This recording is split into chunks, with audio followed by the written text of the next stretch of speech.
শালবনের ছায়া, মধ্যরাত, আকাশে মেঘ জমে আছে, চারদিক অদ্ভুত অন্ধকারে ঢেকে গেছে। দূরে মাঝে মাঝে বাজ পড়ার শব্দ শোনা যাচ্ছে। শহর থেকে প্রায় 40 কিলোমিটার দূরে বিস্তীর্ণ শালবন। গাছের মাথা একে অপরকে জড়িয়ে আছে, যেন শত বছরের পুরনো রহস্য চাপা দিয়ে রেখেছে। লোকমুখে শোনা যায়, শালবনের গভীরে এক পুরনো ধ্বংসপ্রায় বাংলো আছে, যেখানে মানুষের চিহ্ন পাওয়া যায় না, তবে রাত নামলেই অদ্ভুত সব শব্দ ভেসে আসে। কেউ বলে, ওই বাংলোতে একসময় জমিদারের পরিবার থাকত, তাদের ওপর নেমে এসেছিল ভয়ঙ্কর অভিশাপ। কেউ বলে, স্বাধীনতার আগে এখানে ব্রিটিশ সেনাদের অত্যাচারে বহু মানুষের রক্ত ঝরেছে, সেই রক্তে ভিজে আছে মাটি। গ্রামের মানুষ আজও সন্ধ্যা নামলেই শালবনের দিকে মুখ করে না। শহর থেকে 4 জন বন্ধু অর্ণব, সায়ন্তনী, রাহুল আর জয়া এক সপ্তাহান্তে বেড়াতে বেরিয়েছিল। তারা সবাই বিশ্ববিদ্যালয়ের শেষ বর্ষের ছাত্রছাত্রী। অ্যাডভেঞ্চারের নেশা তাদের চেপে বসেছে। অর্ণব সবসময় সাহসী, একটু বাড়াবাড়ি আত্মবিশ্বাসী। সায়ন্তনী শান্ত স্বভাবের, তবে জেদি, ভূতপ্রেতকে বিশ্বাস করে না। রাহুল মজা করতে ভালোবাসে, কিন্তু ভেতরে ভেতরে ভয় পায়। জয়া বইপাগল, সব পুরনো কাহিনী জানার আগ্রহ রাখে। তারা শহরের কোলাহল থেকে দূরে শালবনের প্রান্তের একটি ছোট লজে উঠেছিল। রাতে বসে সবাই গল্প করতে করতে গ্রামের একজন বৃদ্ধ থেকে শোনে, এর থেকে বড় ওই বনের ভেতরে যেও না বাবারা। দিনের বেলা সব শান্ত মনে হবে, কিন্তু সূর্য ডোবার পর বনটা বদলে যায়। অশরীরী ছায়ারা ঘুরে বেড়ায় ওখানে। অর্ণব হেসে বলল, আরে দাদু, এসব পুরনো দিনের গল্প। আমরা শহরে বড় হয়েছি, এসব ভূতের ভয় পাই না। কিন্তু বৃদ্ধের চোখে মুখে যে আতঙ্ক, সেটা কাউকেই এড়িয়ে গেল না। শালবনের ভেতর প্রবেশ। পরদিন বিকেলে 4 জন ঠিক করল, তারা বাংলোটার খোঁজ করবে। সূর্য যখন পশ্চিম আকাশে ঢলে পড়ছে, তারা ক্যামেরা, টর্চ আর ব্যাকপ্যাক নিয়ে ঢুকে গেল শালবনের ভেতর। প্রথমে সবকিছু স্বাভাবিক মনে হচ্ছিল, শালগাছের ফাঁকে ফাঁকে হাওয়ার শব্দ, পাখির ডাক। কিন্তু যতই ভেতরে এগোতে লাগলো, ততই চারদিক অদ্ভুত চুপচাপ হয়ে গেল। হঠাৎ করে রাহুল থেমে গেল। শোনো, তোমরা শুনছো? কারো হাঁটার শব্দ হচ্ছে না? সত্যিই তাই। 4 জনের পদশব্দ ছাড়া চারপাশে এক অস্বাভাবিক নীরবতা নেমে এসেছে, যেন বনটা দম বন্ধ করে তাদের দিকে তাকিয়ে আছে।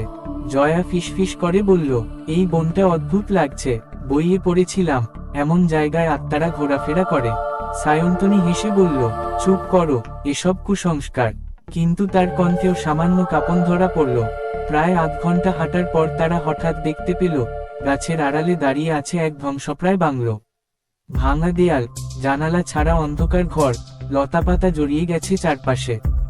অর্ণব উচ্ছ্বসিত হয়ে বলল, দেখেছ, দাদু মিথ্যে বলেনি, সত্যিই বাংলো আছে। তারা ভেতরে ঢুকলো। ধুলো জমে আছে সর্বত্র, ভাঙা ফার্নিচার ছড়িয়ে আছে। একটা বড় পিয়ানো কোনায় পড়ে আছে, তার ছিঁড়ে গিয়েছে।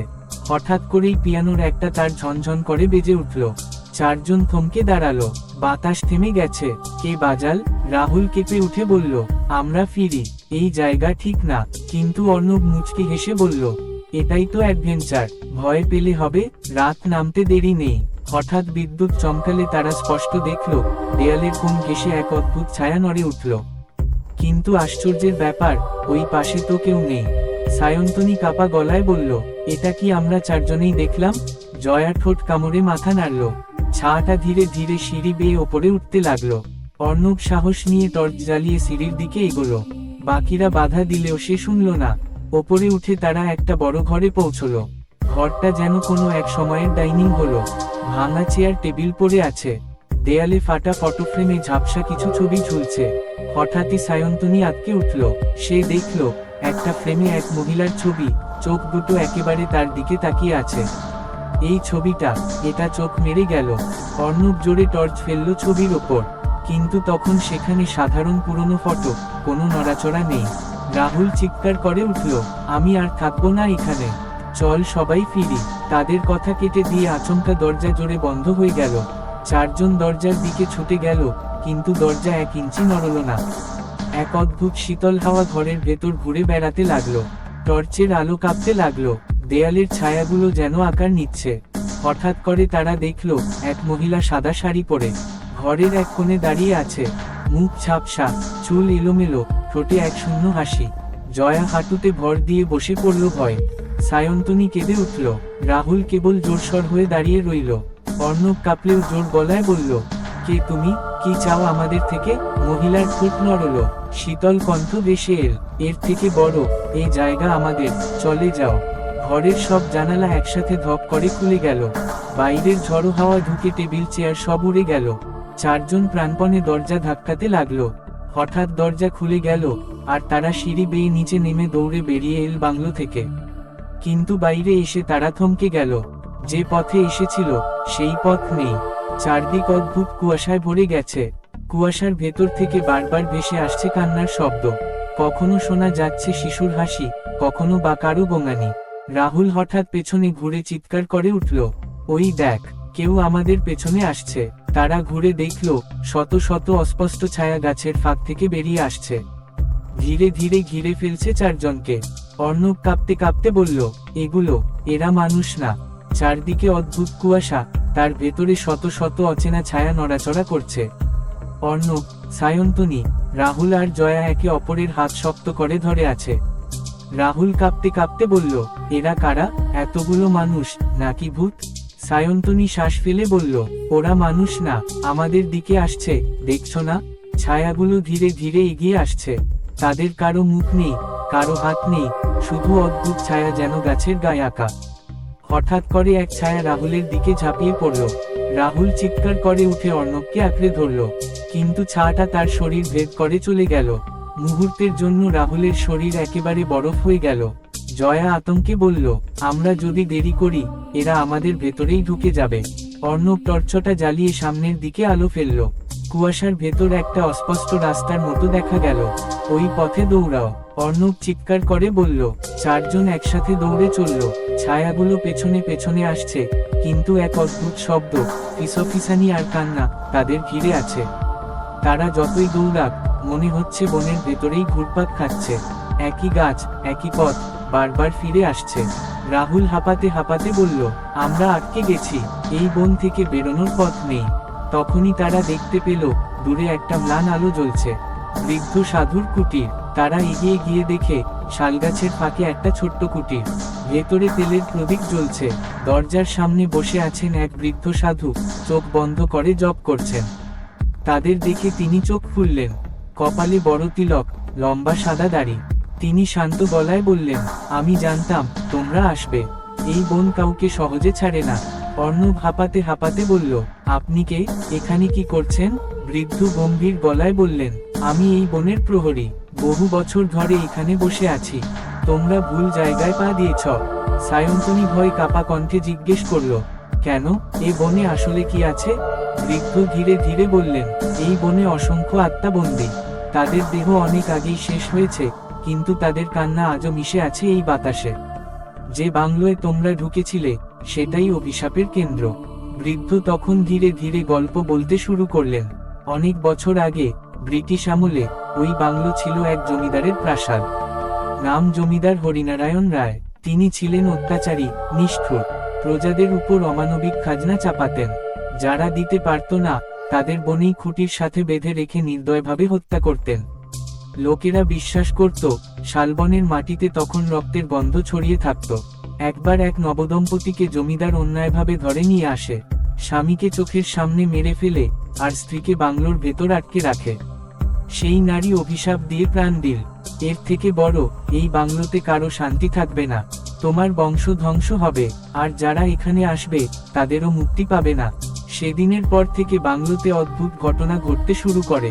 জমিদারের পরিবার একে একে মারা যায়, কেউ পাগল হয়ে যায়, কেউ আগুনে পুড়ে ছাই হয়ে যায়। শেষে বাংলো একেবারে পরিত্যক্ত হয়। কিন্তু সেই নারীর আত্মা আজও ঘুরে বেড়ায়, অশান্ত, প্রতিশোধপরায়ণ। বৃদ্ধের চোখ লাল হয়ে উঠল। তোমরা ওই বাংলোয় ঢুকে ভুল করেছ। এখন তার ছায়ারা তোমাদের পিছু নিয়েছে। যদি তাড়াতাড়ি না ফেরো, তোমরা চিরতরে এই বনের বাসিন্দা হয়ে যাবে। জয়া কাঁদতে কাঁদতে বলল, কিন্তু আমরা কিভাবে ফিরব? পথ তো খুঁজে পাচ্ছি না। বৃদ্ধ হালকা হেসে একটা ছোট তাবিজ দিলেন, এটা গলায় পরে নাও, কিছুটা রক্ষা পাবে। তবে মনে রেখো, সূর্য ওঠার আগে বাংলোর রহস্য খুঁজে বের করতে হবে। না হলে তোমাদের দেহ বাঁচলেও আত্মা এই বনের ভেতর বন্দী হয়ে যাবে। অর্ণব দৃঢ় গলায় বলল, আমাদের আর কোনো উপায় নেই। বাংলোর ভেতরে ফিরে যেতে হবে। তারা ভয়কে ঠেলে আবার রওনা দিল বাংলোর দিকে। কুয়াশার ভেতর দিয়ে হাঁটতে হাঁটতে হঠাৎ সায়ন্তনী থমকে গেল। সে অনুভব করল কেউ তার নাম ধরে ডাকছে। এর থেকে বড়, সায়ন্তনী, সায়ন্তনী বলার আওয়াজটা যেন তার মায়ের মতো। সে হঠাৎ দৌড়ে এগিয়ে গেল। অর্ণব চিৎকার করে উঠল, সায়ন্তনী, দাঁড়াও, ওটা ফাঁদ। কিন্তু ততক্ষণে সায়ন্তনী কুয়াশার ভেতর হারিয়ে গেছে। অর্ণব, রাহুল আর জয়া মরিয়া হয়ে তাকে খুঁজতে লাগলো। হঠাৎ তারা দেখল সায়ন্তনী এক ভাঙা গাছের সামনে দাঁড়িয়ে আছে। তার চোখ ফাঁকা, ঠোঁটে অদ্ভুত হাসি। জয়া চিৎকার করে বলল, সায়ন্তনী, তুমি ঠিক আছো? কিন্তু সায়ন্তনী ঘুরে তাকালো না। সে ফিসফিস করে বলল, আমার মা এখানে, ওরা আমাকে ডাকছে। তারপর হঠাৎ করেই সে গাছের ফাঁক দিয়ে অদৃশ্য হয়ে গেল। অর্ণব হতবাক, না, এটা হতে পারে না। সায়ন্তনী কোথায় গেল? রাহুল ভয় কাঁপতে কাঁপতে বলল, আমাদের মধ্যে একজন ইতিমধ্যেই ফাঁদে পড়েছে। অর্ণব দাঁতে দাঁত চেপে বলল, আমরা সায়ন্তনীকে ফিরিয়ে আনব। এজন্য আমাদের বাংলোর ভেতর সত্যটা জানতে হবে। তারা দুজন বাংলোর সামনে এসে দাঁড়ালো। ভেতরে তখনও অদ্ভুত আলো অন্ধকার খেলা করছে। দরজা যেন আপনা আপনি খুলে গেল। অর্ণব ফিসফিস করে বলল, চলো, এটাই আমাদের শেষ সুযোগ। তারা ভেতরে ঢুকতেই হঠাৎ করে দরজা বন্ধ হয়ে গেল। চারপাশে নিস্তব্ধতা, কিন্তু সেই নীরবতার ভেতর ভেসে এল এক নারী কণ্ঠ। এর থেকে বড়, ফিরে এসেছো। তোমাদের একজন আমার কাছে রয়ে গেছে, এখন বাকিরা এসো। এখন 3 বন্ধু বাংলোর ভেতর আটকে আছে। সায়ন্তনী অদৃশ্য হয়ে গেছে, আর প্রতিশোধপরায়ণ আত্মা তাদের দিকে হাত বাড়িয়ে ডাকছে। রাহুল আর জয়া বাংলোর ভেতরে দাঁড়িয়ে। চারপাশে ভাঙাচোরা আসবাব, ধুলো আর অদ্ভুত গন্ধ। বাতাসে কেমন একটা চাপা কান্নার শব্দ। রাহুল কেঁপে উঠে বলল, আমি আর পারছি না, এখানে কিছু একটা ভয়ঙ্কর আছে। অর্ণব দাঁতে দাঁত চেপে বলল, চুপ করো, সায়ন্তনীকে আমরা এখান থেকে ফেরাবো। এখন ভয় দেখালে চলবে না। হঠাৎ উপরের তলা থেকে শব্দ এল, কারো হাঁটার। কাঠের মেঝে কেঁপে উঠছে। জয়া ফিসফিস করে বলল, কে আছে ওখানে? কইও উত্তর নেই, শুধু সেই হাঁটার শব্দ ক্রমশ কাছে আসছে। 3 জন দম বন্ধ করে তাকিয়ে আছে। সিঁড়ির মাথায় দেখা গেল সায়ন্তনী দাঁড়িয়ে আছে, কিন্তু সে আর আগের মতো নেই। চোখ দুটো লাল, মুখ ফ্যাকাশে, আর ঠোঁটে অদ্ভুত হাসি। আমি তোমাদের অপেক্ষায় ছিলাম। তার কণ্ঠে অদ্ভুত প্রতিধ্বনি, যেন একসাথে অনেকগুলো গলা কথা বলছে। অর্ণব ছুটে গেল তার দিকে। সায়ন্তনী, তুমি ঠিক আছো? কিন্তু সায়ন্তনী হাত তুলে থামিয়ে দিল। আমি আর শুধু সায়ন্তনী নই, আমি সেই নারী যাকে এখানে হত্যা করা হয়েছিল। চারপাশে হাওয়া ঘুরে উঠল, মেঝেতে ধুলো উড়ে গেল। সায়ন্তনীর শরীরের ভেতর থেকে এক অন্য ছায়া বেরিয়ে আসতে লাগলো। সাদা শাড়ি পরা সেই নারী আবার দেখা দিল, মুখ বিকৃত, চোখে জ্বলজ্বল করছে আগুন। সে গর্জে উঠল, এ বাংলো কারো নয়, যারা এখানে আসে তারা আমার সঙ্গে থেকে যাবে। রাহুল চিৎকার করে উঠল, আমরা কিছু করিনি, আমাদের ছেড়ে দাও। নারী হেসে উঠল, আমার কষ্ট কেউ বোঝেনি, তাই তোমরা কেউ বাঁচবে না। সে হাত তুলে দিল, আর মুহূর্তেই রাহুল দেয়ালের দিকে ছিটকে পড়ল। মাথা থেকে রক্ত বেরোতে লাগলো। জয়া কেঁদে উঠল, না, দয়া করো। অর্ণব সাহস করে সামনে দাঁড়ালো। তার গলায় তখনও সেই বৃদ্ধ সাধুর দেওয়া তাবিজ ঝুলছে। নারী হঠাৎ থেমে গেল, তার চোখ তাবিজের দিকে আটকে গেল। সে গর্জন করে বলল, ওটা কে দিল তোমাদের? অর্ণব চিৎকার করে বলল, তুমি যতই শক্তিশালী হও, এই অভিশাপ ভাঙা যাবে। তুমি চিরকাল বন্দী থাকতে পারবে না। তাবিজটা হঠাৎ উজ্জ্বল আলো ছড়াতে লাগলো। নারী চেঁচিয়ে উঠল, চারপাশে কেঁপে উঠল বাংলো। কিন্তু ঠিক তখনই সায়ন্তনী আবার সামনে এগিয়ে এল। তার চোখে জল। অর্ণব, আমাকে বাঁচাও, আমি ভিতরে টেনে নেওয়া হচ্ছি। নারী ফিসফিস করে বলল, সে এখন আমারই অংশ, তাকে আর ফেরানো যাবে না। হঠাৎ জয়ার চোখে পড়ল, দেয়ালের এক কোণায় একটা অদ্ভুত চিহ্ন আঁকা। সে বই পড়ে মনে করল, এটা পুরনো তান্ত্রিক মন্ত্রের চিহ্ন। জয়া চেঁচিয়ে বলল, ওই চিহ্ন ভাঙতে হবে, তখনই অভিশাপ কেটে যেতে পারে। অর্ণব টর্চ দিয়ে চিহ্নটার ওপর জোরে আঘাত করল। দেয়াল ভেঙে গেল, আর ভেতরে দেখা গেল এক গোপন কক্ষ। ভেতরে কঙ্কাল পড়ে আছে, কঙ্কালের হাতের আঙুলে লাল কাচের চুড়ি। বৃদ্ধের গল্প মনে পড়ে গেল, যে নারী অভিশাপ দিয়েছিল, এটা নিশ্চয়ই তার দেহাবশেষ। সেই নারী আত্মা চিৎকার করে উঠল, না, আমার দেহকে কেউ স্পর্শ করতে পারবে না। অর্ণব কঙ্কালের সামনে তাবিজটা রেখে দিল। হঠাৎ কঙ্কাল থেকে সাদা আলো বেরোতে লাগলো। নারীর আত্মা কেঁপে উঠল, তার শরীর ফেটে যেতে লাগলো। সে চিৎকার করতে করতে সায়ন্তনীকে ছেড়ে দিল। সায়ন্তনী মাটিতে লুটিয়ে পড়ল, অজ্ঞান। বাংলো কাঁপতে লাগলো, ভাঙা দেয়াল ধসে পড়ছে, নারী আত্মা অদৃশ্য হয়ে গেল, শুধু ভেসে রইল তার কান্না, এর থেকে বড়, আমাকে ক্ষমা করো। তারপর সব শান্ত হয়ে গেল। তাবিজটা ভেঙে দুই টুকরো হলো, কিন্তু আলোটা নিভে গেল। অর্ণব সায়ন্তনীকে কোলে তুলে ধরল। রাহুল রক্তাক্ত হলেও উঠে দাঁড়ালো। জয়া পথ দেখাতে লাগলো। তারা বাংলো থেকে বেরোতেই কুয়াশা আস্তে আস্তে সরতে লাগলো। দূরে ভোরের আলো দেখা গেল। শালগাছের ডালপালায় তখন পাখির ডাক, যেন বনটা আবার স্বাভাবিক হয়ে গেছে। তারা লজে ফিরে এলো। গ্রামের বৃদ্ধ আবার দেখা করলেন। তিনি গভীর নিঃশ্বাস ফেলে বললেন, তোমরা অসম্ভব কাজ করেছ। এত বছর পর অবশেষে ওই নারীর আত্মা মুক্তি পেল। অর্ণব প্রশ্ন করল, কিন্তু যদি আবার? বৃদ্ধ হেসে বললেন, না, অভিশাপ ভেঙে গেছে। তবে শালবনের এই ছায়া চিরকাল মানুষের মনে ভয় হয়ে থাকবে। কয়েকদিন পর চারজন শহরে ফিরে এল। তাদের চোখে মুখে আজও সেই রাতের আতঙ্কের ছাপ। কিন্তু ভেতরে ভেতরে তারা জানে, শালবনের ছায়া শুধু একটা গল্প নয়, ওটা ছিল এক অশান্ত আত্মার দীর্ঘশ্বাস, যা অবশেষে মুক্তি পেল।